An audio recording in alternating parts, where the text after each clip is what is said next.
Le Mans basically is one of the biggest three races in the world. You've got the Monaco Formula 1 Grand Prix, you've got the Indy 500 in the States, and you've got Le Mans. And in fact, there is a gentleman here whose father was in the film Le Mans, Steve McQueen. So there's not many events that have got a film that has actually been done around the emotion and the passion of a race that actually just talking about it. I don't know about you, because we've both raced there. I've got the hairs in the back of my head standing up. But what I've learned in all of the times that I've raced there is that every time we won because we stayed out of the pits. The average speed per lap is 240 kilometers per hour. So if you are in the pits for 1 minute, 60 seconds longer than the opposition, then at 240 kilometers per hour, that's a lot of kilometers of track to gain back.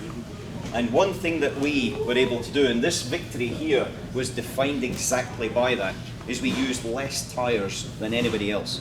We were able to keep the tyre on the car for a longer period. In fact, in that year, there was only 9 sets of tyres went onto the car over 24 hours. So think in a different way. Le Mans is like a Formula 1 season, 17 Grand Prix back to back. So think of a Formula 1, 17 Grand Prix, only using 9 sets of tyres. That's amazing.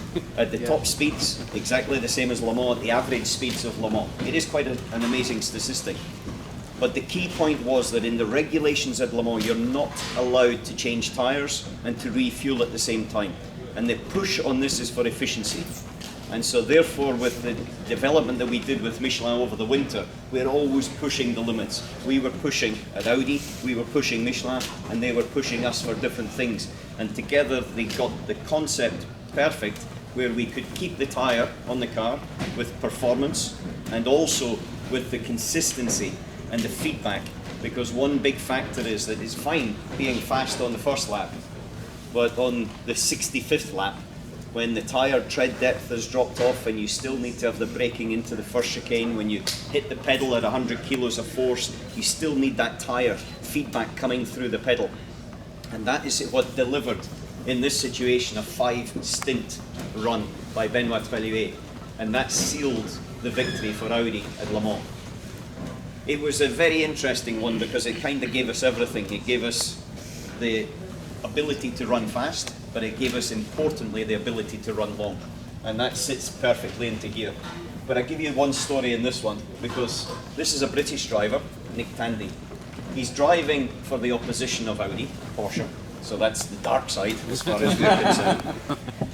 But he did something pretty stunning, because in 2015, he was the Porsche Junior, and they won them all 24 hours. They were the ones, in fact, this is their car, that weren't expected, but they delivered the success. And the success in that year was the performance that they had in the middle of the night. When they went onto the softer compounded tyre, the tarmac is cooler, so you can run a softer compounded tyre, get more performance, and they just delivered lap times. Then, at the end of the year, he came to the States and pitted Le Mans, but not driving an LMP1, but driving a GT car. And because it was so wet, it's like what it will be maybe in about 45 minutes later, because it was so wet in a GT car that normally is 5 seconds a lap slower than the class-leading and race-winning car, then they were still able to come back. And so this car, these guys, they won the race outright at Petit Le Mans after 10 hours in torrential rain conditions, being the quickest car on the circuit. So it's fine being quick in the day, it's fine being quick in the dry, but when you've got to have that confidence with the tyre, with the car, when you're coming up to a corner, when you're braking, turning in, you've got to have that feel. And that is, in my experience, and this is my 20th anniversary with Michelin.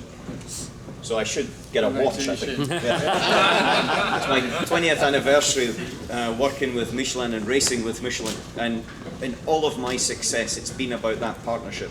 It's been about working with the engineers, the designers, to make sure we had the next iteration, the next tyre that was going to give us the performance and the longevity, and also the safety, which was a key factor for us. And at the same time, keep us one step ahead of the opposition in whatever we were having to race in. So today I think you're going to get 2 experiences anyway. Hopefully you get some dry running, hopefully you get some wet, but definitely you'll have to have some dry and wet braking, and that's where I think the generation of tyres, and especially The new tyre, having done 2 or 3 laps yesterday, gives you a good advantage. Is that confidence-inspiring feel and feedback as you break and turn into the corner. Thank you, Alan. Thank you very much. Thank you. Thank you for